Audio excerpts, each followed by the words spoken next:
Hey guys, welcome to the Liberal Hive Mind, a channel solely focused on exposing the abundant hypocrisy of the left. And of course, here's your meme of the day, brought to you by FiveMind.com. Well, there it is, folks. Sweet, sweet victory. This is what happens when you hold the frickin' line. This is what happens when you play tough and refuse to accept the ransom. When you refuse the hostage note, the entire pathetic charade, the whole Democrat facade collapses, especially if it's built on nothing. You know, like I was saying the other day, if Democrats actually had a point, if there was a real existential crisis, it's a different situation entirely. But this was a full-blown tantrum based on nothing, based on a false premise, on lies, on partisan interest. And in that case, you do not give in an inch. You let them cause the damage, and you let them own that damage. And I know they were working overtime to try to convince people that this was Donald Trump's shutdown. But despite them shrieking over and over again that this was a Republican healthcare crisis and a Republican shutdown, you could tell that people were waking up. Sure, they galvanized their, blue anon Democrat voters to show up on Election Day on November 4th, but it was dishonest to extrapolate a couple Democrat stronghold elections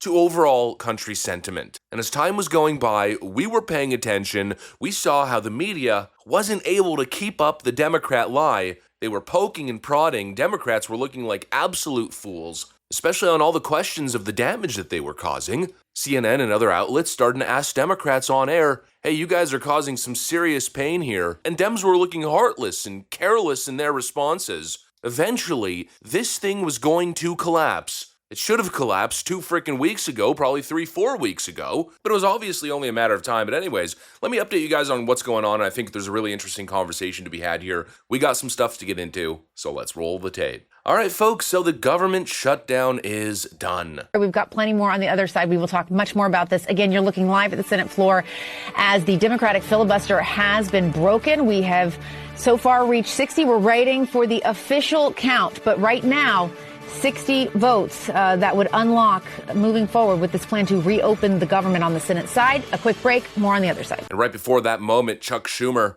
released a very interesting video here. It looked like a pre-vote plea. It almost looks like he was melting down, possibly crying behind the scenes. His eyes are friggin' bloodshot. For months and months, Democrats have been fighting to get the Senate to address the health care crisis. This bill does nothing to ensure that that crisis is addressed.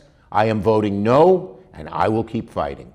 There he is, promising to vote no and begging others, please, we gotta do the same. We gotta fight. What a pathetic look of defeat. And you know what? This clip, I think, says it all, at least for me. This guy didn't end a crisis. He wasn't fighting a real crisis. No, he manufactured one, and now he lost. Still pushing this nonsense of a healthcare crisis, the Republican healthcare crisis. There was never a Republican healthcare crisis. The crisis is Obamacare. Well, at least that's what it ended up being, even though the initial crisis was handing massive amounts of Medicare and government healthcare subsidies to illegal migrants and people who don't even work, don't want to work, yet they're able-bodied. Democrats took their own failures, their own bloated, inefficient, rife with fraud programs, and then took that as a premise to try to hold the country hostage and shift blame on Republicans. And I know, momentarily, they were a little bit successful. At first, they weren't. But as the shutdown was going and real pain was starting to hit, you had to expect a little bit of blowback.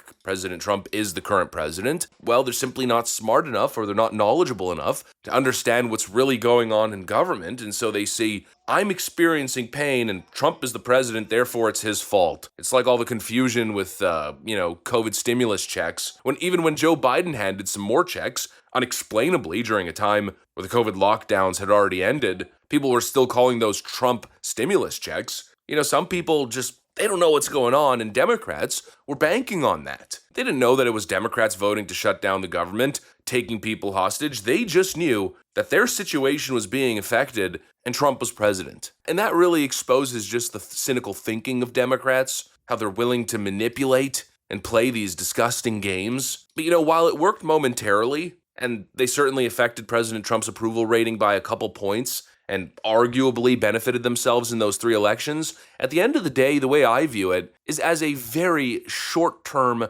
strategy of instant gratification that may have benefited them now, may have benefited them in the short term, but I think in the long term, all of this is going to come and bite them in the frickin' behind. I think the boomerang of accountability is coming. There is so much ammunition right now. Democrats have an entire frickin' arsenal of Democrat stances and clips and votes to run on moving into 2026. And that's what I was talking about in the Mark Wayne Mullen video. This entire hostage-taking stunt is going to backfire. And it's especially bad, I think, for Democrats considering they got nothing. They got freaking nothing. They ran a month-long hostage stunt. They shut down SNAP. They blocked pay for essential workers. They refused to cut their own congressional salaries while normal families were struggling. And they boasted on camera many times that pain was their leverage. This was their moment of leverage. And all for what? For nothing. For absolutely nothing. Just to throw a little tantrum. Just to juice support during an off-season election. It's absolutely disgusting, and they've exposed themselves. And really, I think something else is being exposed. This is what happens when you bring back basic principles of fiscal responsibility. This is what happens when you take on rife left-wing fraud. This is why there's this kind of common mantra that you'll hear that it's almost impossible to claw back government. Once you fund the machine, it only grows, right? Once you give Democrats power during COVID, or give them those new levels of spending, it's never going back to how it was. But you know what? Republicans did the right thing, and possibly the more politically difficult thing. They came in and they said, no, we need to clean this up. We need to reduce the size of government. We need to get back to productivity. All the economic pain and all the issues of inflation and everything that people are suffering right now, more government is not the answer. No, this increase in government is the reason we are here to begin with. And the moment they did, look at what happened. The existential cries, people will die, everyone will die. Democrats went as far as you can go. In a position of utter weakness, they took it to the absolute extreme. They took people hostage. They exercised the nuclear option. This is what happens when you try to fix the government. This is what happens when you take away their taxpayers' slush funds that they're all benefiting from, and of course that insurance companies and big corporate conglomerates are soaking up. This is what happens when you shut down their NGOs. Their media propaganda outlets like NPR and PBS. Chuck Schumer claims that he was fighting. Fighting for who? He was fighting for the insurance companies. He was fighting for George Soros' taxpayer slush fund. And I think most obviously he was fighting for himself. He said it all in that clip earlier where he claims, I will fight, I will fight. The moment you hear a Democrat say that, you know exactly what's going on. They're fighting for their careers. Chuck Schumer knows his Senate seat is on the chopping block. If Alexandria Ocasio-Cortez wants to unseat him, she can do so in a half second. And so this guy is fighting for his literal political existence. The entire shutdown,